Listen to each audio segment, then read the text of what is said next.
Let's keep reading the first chapter about my childhood, uh, taken from the autobiography of my book about my life, the one that I wrote some years ago, to talk to you about my life, my whole life. And this time I'm going to finish the first chapter talking about the last months of my innocence. By my intellectual innocence, I mean the last summer in which I was aptly illiterate, in which I still didn't know how to write and read. Well, contrary to what I myself believed for several years, especially after my first school successes, I've never been a genius in intellectual way you mean it, or as a memory genius, as intellectual and a philosophical genius, etc., etc. My mother forced me to prepare for the first grade with a few pages of copied letters, all with the subsequent numbering repeated at last 100 times, which number went from 1 to 10. I had a hard time learning, even if I didn't show it out for pride. I wanted someone to be proud of me at all costs. So even if I was in pain, I kept quiet and got busy. When the drawings with felt-tip pens disappeared from my life, as well as the thousand games that I was able to invent with kindergarten plasticine, an era that was all in all still bright in my life that disappeared completely. Why, on the other hand, should the games be stolen from a child with his monstrous excuse of duty?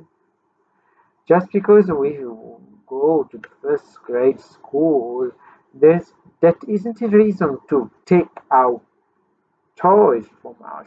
Toys make us more intelligent, more creative. We need to play more with toys, even if we are adults. An adult who plays with toys is special. Is someone who can be defined a genius or an artist, a superior kind of being. Um, our parents has always taught to us that first comes duty, then the pleasure. Parents say to their listless children to force them to do their homework.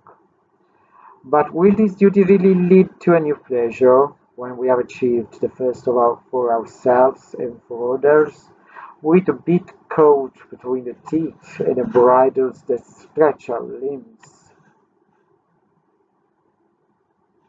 Is the law of study rather than an irresistible global resignation to the necessity of pain, to the naturalness of civilization, to the monstrous costs of progress? I only know that since I opened a book for the first time in my life, I began to fall from the Elysium of playful lightness into the hell of study, of intellectual growth, of cancerous erudition. I am happier, more accomplished, richer, or more respected for having studied so much, perhaps even more than most of my peers. In response, I pick my new set of markers and start smearing a new sketchbook again today. Abnormal relationships. Let's talk about relationship in the first period of my life. Even then, I remember that the relationships between my parents and me began to be spoiled by a sort of underlying cruelty, like a subtle misunderstanding that slowly raised its unbreakable barrier between me and them, and consequently between me and the adult world. Don't ask me why, but when she lost the whim of playing with my brother and me, my mother loved to play dead. She lay down on the bed and relentlessly uttered her first dying phrases. I won't resist much longer. I feel bad. I really believe that I will die soon. It probably seemed like a funny joke, but what do you want two children of 5 and 3 years old jokes and cynicisms to understand? I was especially desperate because I really believed that she had abandoned me forever, and the world out there was getting so huge and scary without a mother. I cried and called my dad who was not there, until after 10 eternal minutes, very happy, my mother would rise again clapping her hands and calling us down because we almost screamed in hysterics. On other occasions, while we were out shopping, my parents loved to ride with my brother after they had asked me, with an excuse, to take a few steps forward alone. I turned around, couldn't find them, and invariably began to cry because I thought that I had been abandoned.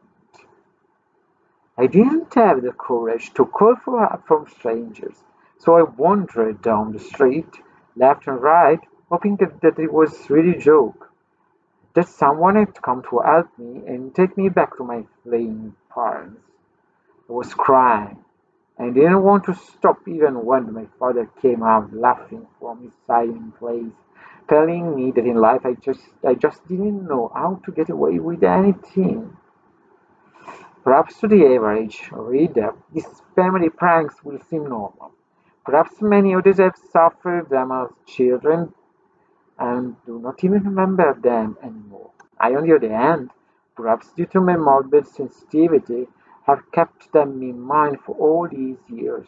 They have been of the pieces of the puzzle that after 10, 20 years has completed the mosaic of the sadistic game of massacre with which my entire family had destroyed the personality of a young man. Well, this is the end of the first chapter of my autobiography, and in which I tried to describe to all of you the strange circumstances that took my life to the failure, to the abnormal failure you can see today. As a child, I could have been a very bright man, a very bright child. I was